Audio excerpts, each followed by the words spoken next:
আজ থেকে 15 বছর বা 20 বছর আগে একটা দেশ যেভাবে চলেছে সেইভাবে চলবে না, বরং ওই এক্সপার্টিস গুলাকে কাজে না লাগাতে পারলে যদি সরকার ব্যর্থ হয় তাহলে কিন্তু দেশের কাছে পারসেপশনটা ভালো থাকবে না। সো এই জন্য সামনের চ্যালেঞ্জটা মোকাবেলা করার জন্য বিভিন্ন লেয়ারে বিভিন্ন মানুষকে অ্যাকোমোডেট করতেই হবে, এবং একজন মানুষ যদি দলকে ভালোবাসে তাদের উচিতটা হবে এই নতুনত্বকে অ্যাকোমোডেট করার সুযোগ দেওয়া, বৃহত্তর স্যাক্রিফাইস। এত বছর পর নির্বাচন হবে, এটা সুষ্ঠু নির্বাচনের জন্য প্রত্যাশা। বিএনপিতে তো অনেক প্রার্থী, তো সেই জায়গা থেকে আবার অনেকে বলছে যে বিদ্রোহী প্রার্থী অনেকে দাঁড়িয়ে যেতে পারে।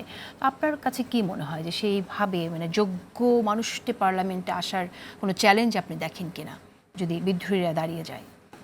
নির্বাচন মানেই আসলে ভিন্ন মত থাকবে, নানা মানুষ নানা রকম স্ট্যান্ড নিবে, এটাই আসলে ডেমোক্রেসির অনেকগুলা ফ্যাক্টর। এবং এই জায়গাগুলো আলটিমেটলি কি হবে হয়তোবা সময়ের সাথে সাথে আরেকটু পরিষ্কার হবে। তবে একটা জিনিস ঘটেছে কি, একমাত্র আওয়ামী লীগ ছাড়া অন্য কেউ তো আসলে ইলেকশন করতে পারে নাই।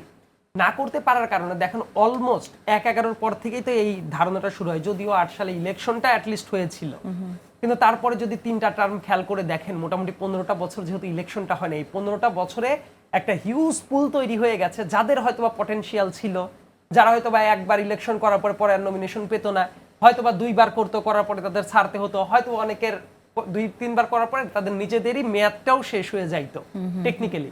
কিন্তু এই একটা ঘটনা তো ঘটে নাই। এতে করে যেটা হয়েছে অ্যাটলিস্ট 2 জেনারেশনের পলিটিশিয়ানরা এই ব্লকে আটকে গেছে। এটা যদি না হতো তাহলে দেখা যেত যে অনেকেই আগেই হয়ে যেত। এখন যেটা দেখা গেছে এই যে 2 জেনারেশন এবং আরো একটা জেনারেশন আছে, তো 3 জেনারেশনের প্রেশারটা এই কারণে মনে হচ্ছে অনেক প্রার্থী নানা মত এই সংকটটা কিভাবে মোকাবেলা করবে। এই জায়গায় কথা আছে বিদ্রোহী প্রার্থীর ব্যাপারে, অবশ্যই বিদ্রোহী প্রার্থী অনেকেই হইতে পারে।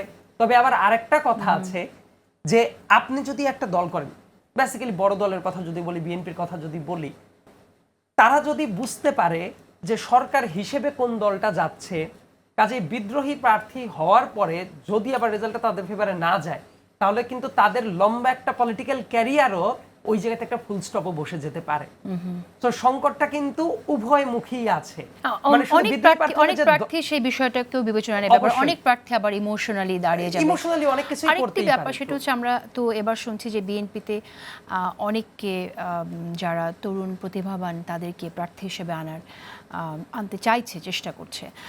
আপনার কি মনে হয় যে সেই জায়গায় যারা অনেকদিন মাঠের রাজনীতি করে এসেছে তারা এটাকে কিভাবে দেখবে? মানে আমার কাছে মনে হয় যে এইটা একদম হাইকমান্ড থেকে যদি বোঝাপড়াটা ঠিক মতো তৈরি করে দেয়া যায় সেটা একটা ভালো সলিউশনের দিকে আগাতে পারে। কারণ সবার কিন্তু সবকিছু হওয়ার দরকার নেই।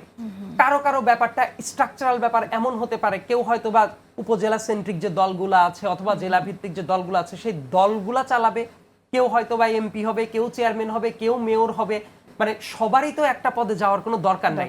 তো আপনি খেয়াল করে দেখেন যদি প্যাটার্নটা এইরকম হয় যে কেউ একজন জেলার সভাপতি, একজন জেলার সেক্রেটারি, উপজেলাগুলোর সভাপতি সেক্রেটারি, পৌরের সভাপতি সেক্রেটারি, আবার তারা কেউ মেয়র ইলেকশন করছে, ভিন্ন একজন মানুষ চেয়ারম্যান ইলেকশন করছে, কেউ এমপি ইলেকশন করছে, তাহলে কিন্তু অনেকগুলো মানুষকে আপনি একসাথে অ্যাকোমোডেট করতে পারলেন।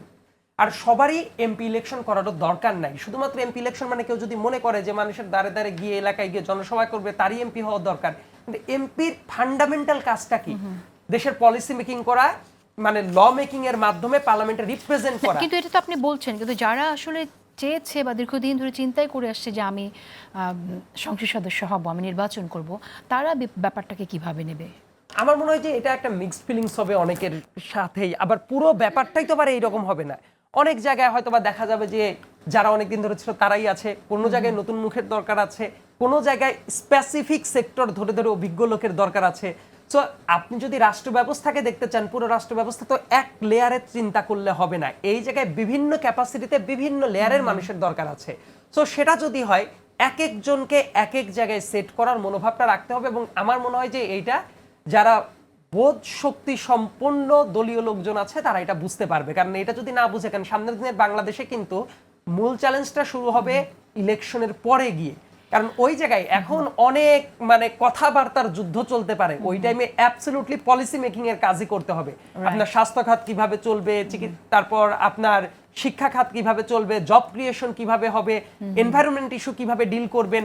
সো এই যে এই জায়গাগুলোতে আপনার কিন্তু এক্সপার্টিসওয়ালা মানুষজন যদি না থাকে, তাহলে আজ থেকে 15 বছর বা 20 বছর আগে একটা দেশ যেভাবে চলেছে সেইভাবে চলবে না। বরং ওই এক্সপার্টিসগুলোকে কাজে না লাগাতে পারলে যদি সরকার ব্যর্থ হয়, তাহলে কিন্তু দেশের কাছে পারসেপশনটা ভালো থাকবে না। সো এই জন্য সামনের চ্যালেঞ্জটা মোকাবেলা করার জন্য বিভিন্ন লেয়ারে বিভিন্ন মানুষকে অ্যাকোমোডেট করতেই হবে। এবং একজন মানুষ যদি দলকে ভালোবাসে, তাদের উচিতটা হবে এই নতুনত্বকে অ্যাকোমোডেট করার সুযোগ দেওয়া, বৃহত্তর স্বার্থে।